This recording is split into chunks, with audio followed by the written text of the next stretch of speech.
السلام علیکم ورحمۃ اللہ وبرکاتہ۔ بسم اللہ الرحمن الرحیم۔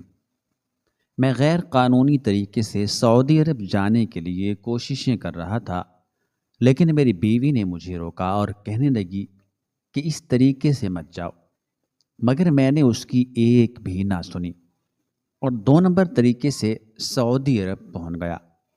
چھپتے چھپاتے میں نوکریاں کرنے لگا، لیکن ہر وقت مجھے پولیس کا خوف رہتا، اور پھر ایک رات میں پکڑا گیا اور مجھے واپس پاکستان ڈیپورٹ کر دیا گیا۔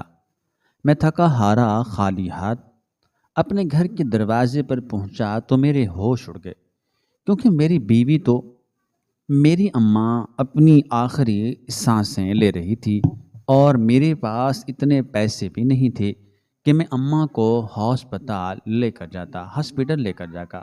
صبح سے شام تک میں ریڑھی لگاتا تھا اور اس ریڑھی سے جو بھی پیسے ملتا وہ روز کے روز خرچ میں چلا جاتا، ایکسٹرا کا 1 روپیہ بھی ہاتھ میں نہ ہوتا۔ ایسے میں بیمار ماں کو لے کر جب میں سرکاری ہسپتال بھاگا تو ان لوگوں نے جگہ نہیں ہے کہہ کر ہمیں باہر نکال دیا۔ پرائیویٹ ہسپتال پہنچ گیا تو وہاں کا خرچہ سن کر میرے پاس اس کے سوا کوئی راستہ نہیں بچا کہ میں اپنی بیمار بوڑھی ماں کو واپس گھر لے آؤں، اور اب میری ماں میرے سامنے پڑی اپنی آخری سانسیں گن رہی تھی، لیکن نہ ہی کوئی ڈاکٹر تھا، نہ ہی کوئی دوا تھی، بس میں ہی اپنی ماں کا ہاتھ پکڑ کر بیٹھا تھا۔ اور پھر میری ماں نے میرے سامنے دم توڑ دیا تھا، اور اس منظر نے میرے لیے جینے کی ہر وجہ کو ختم کر دیا تھا۔ میں بچوں کی طرح پھوٹ پھوٹ کر رویا تھا۔ میری بیوی نے میرے کندھے پر ہاتھ رکھا اور کہنے لگی، دیکھو شفیق، اللہ کی یہی مرضی تھی۔ میں نے شمائلہ کو دیکھا اور کہا کہ نہیں، اگر میرے پاس پیسہ ہوتا، میں بڑے ہسپتال تک رسائی حاصل کر پاتا تو آج میری ماں بھی زندہ ہوتی۔ سرکاری ہسپتال میں داخلہ نہیں ہوا تو کیا تھا، میں کسی بڑے پرائیویٹ ہسپتال میں اپنی ماں کا علاج کروا سکتا تھا، لیکن ایک ریڑھی لگانے والا یہ بڑے بڑے پرائیویٹ ہسپتال والوں کے بل کہاں سے ادا کر سکتا ہے؟ یہ کہہ کر میں ایڑیاں رگڑ رگڑ کر فریاد کرنے لگا تھا کہ اماں آنکھیں کھولو، تمہارے بغیر جی نہیں سکتا میں۔ اور میری حالت دیکھ کر شمائلہ کا بھی برا حال ہو گیا تھا۔ کچھ ہی دیر بعد پڑوس والوں کو خبر کر دی گئی تھی، اور پھر دیکھتے ہی دیکھتے گھر مہمانوں سے بھر گیا تھا۔ ہر کوئی میری ماں کے مرنے کی تعزیت کر رہا تھا، اور میں بس حیرت سے ان چہروں کو دیکھ رہا تھا جو بڑے ہی دھولے تھے۔ جو رشتہ دار اور محلے والے میری اماں کی میت پر آئے تھے اور افسوس کا اظہار کر رہے تھے، یہ وہی لوگ تھے جن سے میں نے اپنی اماں کے علاج کے لیے روپے کی بھی مانگی تھی۔ میں نے اپنی خالہ کے آگے اپنی جھولی پھیلا کر ان سے التجا کی تھی کہ بس چند پیسے دے دیں، میں اماں کا معائنہ ہی کروا لوں، لیکن اس وقت انہوں نے میرے سامنے بہت جھوٹے بہانے بنائے تھے۔ اپنی مشکل وقتوں کا رونا رویا تھا، جبکہ میں اچھی طرح جانتا تھا کہ ان کے حالات کیسے ہیں۔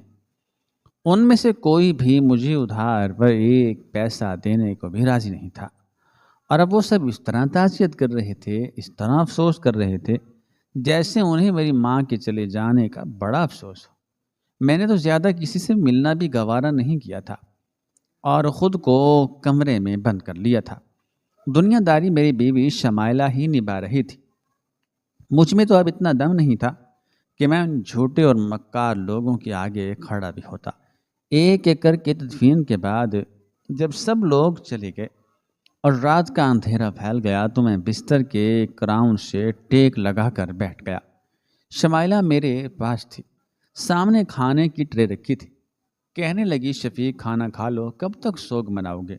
اماں چلی گئی ہیں لیکن ہم تو زندہ ہیں نا، اور جینے کے لیے کھانا کھانا پڑتا ہے۔ وہ مجھے سمجھانے کی کوشش کر رہی تھی۔ میں نے آنکھیں کھول کر ایک نظر ٹرے پر ڈالی جہاں دال کے ساتھ چپاتیاں رکھی تھی۔ میرے چہرے پر ایک عجیب سی مسکراہٹ آئی تھی۔ میری مسکراہٹ پر شمائلہ چونک کر مجھے دیکھ رہی تھی۔ میں نے اس سے کہا، تمہیں پتہ ہے اماں کے جنازے پر بڑے ماموں نے دیگ کھلوائی تھی، اور کڑوے کھانے کے نام پر سارے خاندان والوں کو چکن بریانی کھلا کر انہوں نے بڑی واہ واہ سمیٹی ہے۔ ہر کوئی کہہ رہا تھا کہ دیکھو رضیہ کا بڑا بھائی کتنا دل والا ہے، بہن کی میت پر پورا کھانا کیا ہے۔ کسی نے یہ نہیں دیکھا کہ رضیہ کے بڑے بھائی نے اس کی بیماری میں 1 روپیہ بھی خرچ نہ کیا، اور اب بھی وہ پاس پڑوس اور محلے والوں کو کھانا کھلا کر واہ واہ سمیٹ کر چلا گیا ہے، جبکہ گھر والے بھوکے بیٹھے ہیں۔ شمائلہ نے میرے پاؤں پر ہاتھ رکھا اور کہنے لگی، شفیق، مزید اپنا دل نہ جلاؤ، لوگوں کے رویے یاد رکھو گے تو خود کو تکلیف ہوگی۔ یہ سارے رشتے اماں کے دم سے تھے، اب اماں نہیں رہی تو ان کے بارے میں کیا ہی بات کرنا۔ بڑے ماموں بھی آج آخری بار ہی اس گھر آئے تھے، وہ بھی دنیا دکھاوے کے لیے آج کے بعد کبھی نہیں آئیں گے، اسی لیے آپ اب ان کے بارے میں نہ سوچیں، بلکہ ہمارے بچوں کے مستقبل کے بارے میں سوچیں، کیونکہ اگر خدا نخواستہ کل کو ہمارے بچوں کے ساتھ کوئی ایسی ویسی بات ہوئی تو تب ہم کیا کریں گے؟ اماں کی تو لکھی آ گئی، لیکن ہمارے بچے ابھی چھوٹے ہیں، ہمیں ان کے مستقبل کی فکر کرنی چاہیے۔ شمائلہ کی بات سن کر میں چونک اٹھا تھا، اور پھر میں نے کہا، تم ٹھیک کہتی ہو شمائلہ، واقعی مجھے احساس ہو گیا ہے کہ مشکل کی گھڑی میں نہ اپنا کام آتا ہے نہ پرایا۔ اماں کی بیماری میں میں نے سب کا اصلی چہرہ دیکھ لیا ہے، اور واقعی مجھے اب اپنے بچوں کے مستقبل کی فکر ہوتی ہے۔ گول گپے کی اس ریڑھی میں سوائے چند 100 روپے کے اور کچھ نہیں رکھا، اور ان چند 100 روپوں میں نہ ہی میں اپنے بچوں کو اچھی تعلیم دے سکتا ہوں اور نہ ہی انہیں کوئی مستقبل فراہم کر سکتا ہوں۔ مجھے اپنے کام کو لے کر کچھ نہ کچھ ترتیب بنانی ہوگی۔ میرے ذہن میں ایک ساتھ کئی سوچیں گردش کرنے لگی تھی۔ شمائلہ نے میرے بالوں میں ہاتھ پھیرتے ہوئے کہا کہ آپ کھانا کھائیں اور سو جائیں۔ پھر اس نے خود ہی نوالہ بنا کر میرے منہ میں ڈالا تو میری آنکھوں میں آنسو آ گئے۔ میری ماں آخری وقت بھی پیٹ بھر کر کھانا نہ کھا سکی تھی۔ یہی دال اور روٹی میری ماں کے پیٹ میں گئی تھی، اور اب یہی دال روٹی میرے حصے میں آئی تھی، جبکہ ماں کے جنازے میں آنے والے سب لوگ چکن بریانی کھا کر گئے تھے۔ یہی دنیا کا دستور ہے، اور اسی دستور سے مجھے ہمیشہ سے نفرت تھی۔ میرے ذہن میں یہ بات بس گئی تھی کہ اب مجھے اپنے بل بوتے پر کچھ ایسا کرنا ہے کہ ہمارے حالات پوری طرح بدل جائیں۔ میں نے شمائلہ کو اپنی سوچوں کے بارے میں کچھ نہیں بتایا تھا۔ اماں کو گزر کر ہفتہ ہو گیا تھا۔ شمائلہ گھر اور بچوں میں مصروف تھی۔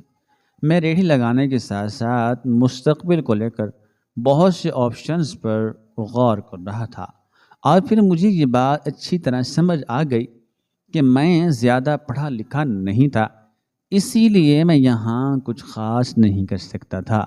کوئی کاروبار بھی شروع کرنا چاہتا تو اس کے لیے بھی اچھی خاصی خطیر رقم کی ضرورت ہوتی، اور پھر ایک دوست کے ذریعے مجھے پتہ چلا کہ ایک ایجنٹ لوگوں کو باہر ملک بھیجتا ہے۔ پہلے تو وہ 80,000 روپے لیتا ہے، لیکن جب بندہ کسی باہر کے دیش میں چلا جاتا ہے تو پھر وہ ڈھیروں پیسے کماتا ہے۔ مہینے کے لاکھوں روپے کمانا بھی کوئی بڑی بات نہیں ہوتی۔ یہ سنتے ہی میں شوق ہوا۔ میں نے 1-2 لوگوں کو دیکھا تھا جو میری ریڑھی پر گول گپے کھانے آتے تھے، انہوں نے بھی باہر ملکوں میں نوکری کی ہوئی تھی۔ میں گول گپے کی پلیٹ دینے کے ساتھ ساتھ کبھی کبھار کسی کی بات پر غور کرتا تو مجھے پتہ چل جاتا کہ وہ کون ہیں یا کس طرح کا ہے، اور اسی طرح مجھے کئی لوگوں کی باتوں سے بھی اندازہ ہو گیا تھا کہ وہ بھی پردیسی ہیں۔ پھر جب وہ اپنی بڑی سی گاڑی میں بیٹھ کر واپس گئے تو میرے دل میں یہ خیال آیا کہ مجھے بھی پردیس کے لیے ٹرائی کرنی چاہیے۔ میں نے جتنے لوگوں سے بھی بات کی ان سب نے یہی کہا کہ پردیس کی کمائی بڑی زیادہ ہوتی ہے، اور سب سے بڑھ کر لوگ بہت ہی عزت دیتے ہیں کہ بندہ پردیسی ہے۔ اب مجھے 80,000 روپے ارینج کرنے تھے اور اپنا پاسپورٹ بنوانا تھا۔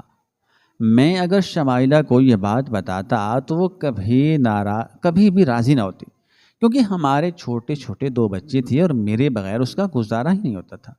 خاص کر رات کے وقتوں میں اگر ذرا دیر سے گھر پہنچتا تو وہ خوب ہنگامہ کھڑا کرتی تھی۔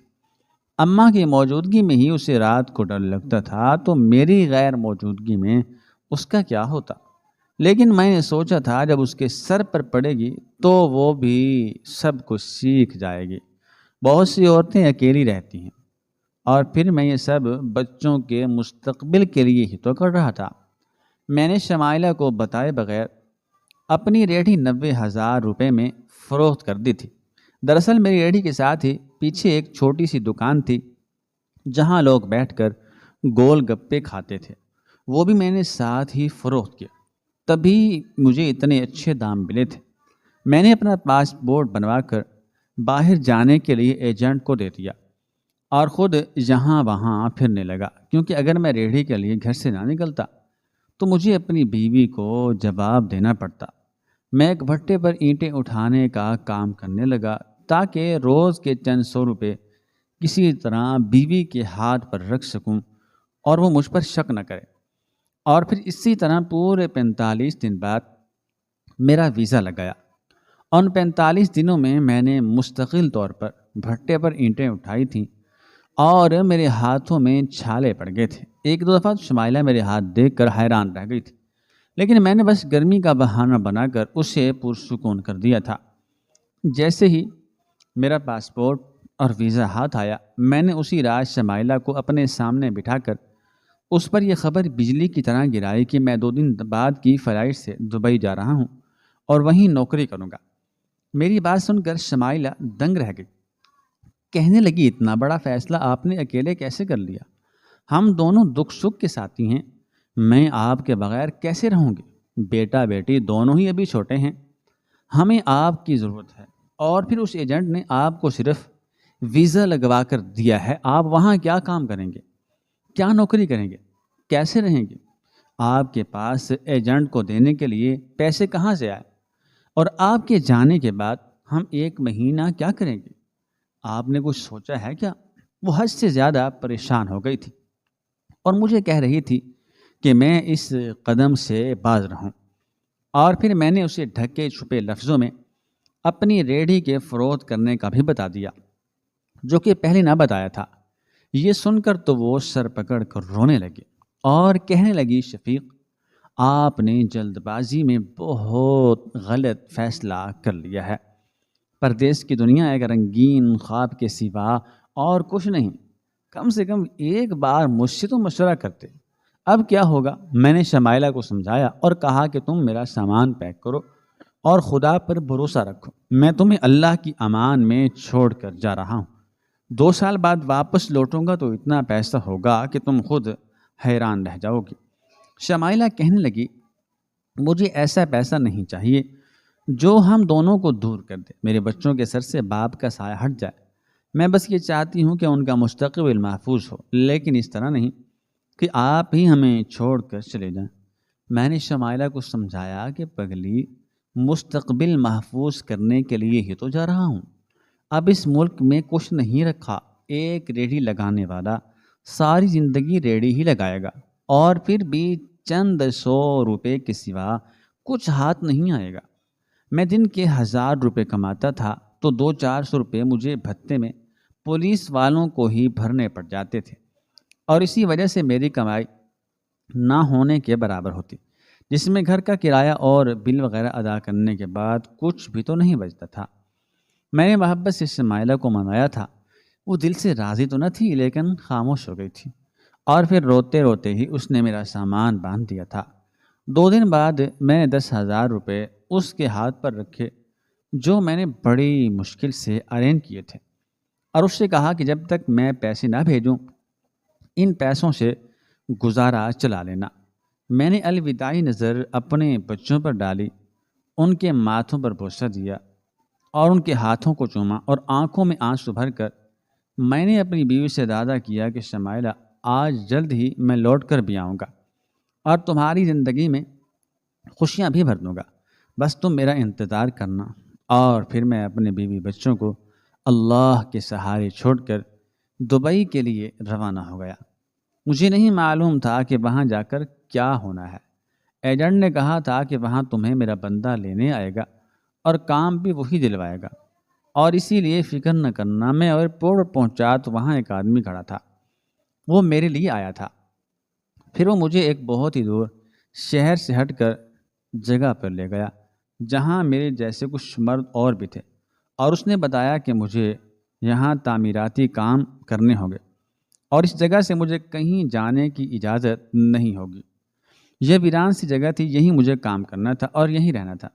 اس آدمی نے صاف صاف کہا تھا کہ اگر اس علاقے سے باہر نکلو گے تو پولیس پکڑ لے گی اور تمہاری ساری محنت اور پیسہ ضائع جائے گا، کیونکہ تمہیں واپس بھیج دیا جائے گا۔ میں خاموشی سے وہیں کام کرنے لگا، لیکن اجرت بہت ہی زیادہ کم تھی۔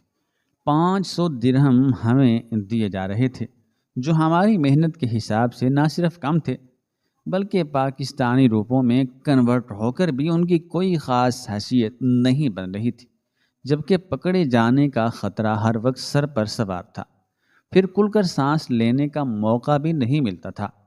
سارا دن گرم عمارت کے اندر ہمیں کام کرنا ہوتا، اور اس کے بعد ایک ہی کمرے میں ہم 9 آدمی رہائش پذیر تھے، اسی لیے ایک پل کا سکون بھی نہیں ملتا تھا۔ لیکن بچوں کے بارے میں سوچ کر ہی میں خاموشی سے اس جگہ پر رہ رہا تھا۔ پھر جب ہفتہ گزرا تو مجھے شمائلہ کی یاد ستانے لگی۔ اب تک میں نے اسے ایک بھی فون نہیں کیا تھا۔ میں نے کنٹریکٹر کو کہا کہ اپنے گھر میں فون کرنا چاہتا ہوں، تو اس نے کوئی خاص جواب نہ دیا۔ پھر جب میں نے بار بار اصرار کیا تو بڑی مشکل سے اس نے شمائلہ کا نمبر ملا کر دیا۔ 5 منٹ ہی میں نے وہ مشکل شمائلہ سے بات کی تھی کہ اس کے بعد کنٹریکٹر نے فون واپس لے لیا اور کہنے لگا کہ بار بار گھر فون لگاؤ گے تو یہاں دل کیسے لگے گا، اب مہینے سے پہلے فون نہ کرنا۔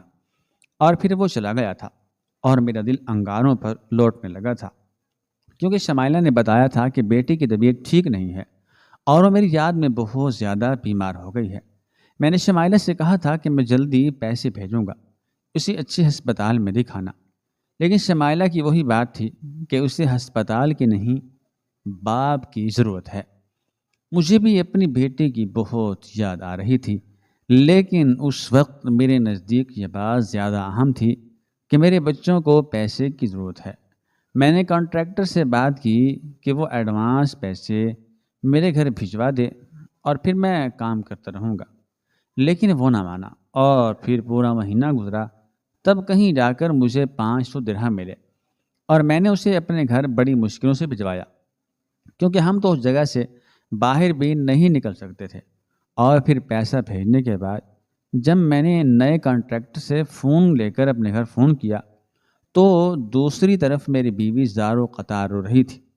میری بیٹی کی حالت اور بھی خراب تھی اور وہ التجا کر رہی تھی کہ بس واپس آ جاؤ، تمہاری بیٹی تمہارے بغیر نہیں رہ رہی ہے۔ جب پیسے تم نے بھیجے تھے اس سے میں نے علاج شروع کر دیا ہے، لیکن وہ ہر وقت بابا بابا کہہ کر روتی ہے۔ پھر میں نے اپنی بیٹی سے بات کی تو اس کی ایک ہی ضد تھی کہ بابا مجھے آپ کو دیکھنا ہے۔ میں نے اسے سمجھایا کہ میں بس کچھ ہی دن میں لوٹ آؤں گا۔ میرا دل بیٹی سے بات کرنے کے بعد بہت ہی زیادہ بے تاب ہو گیا تھا، اور میں جانتا تھا کہ اب 1 مہینے سے پہلے میں ان کی آواز نہیں سن سکوں گا۔ نہ ہی میرے پاس موبائل فون تھا اور نہ ہی رابطے کا کوئی ذریعہ۔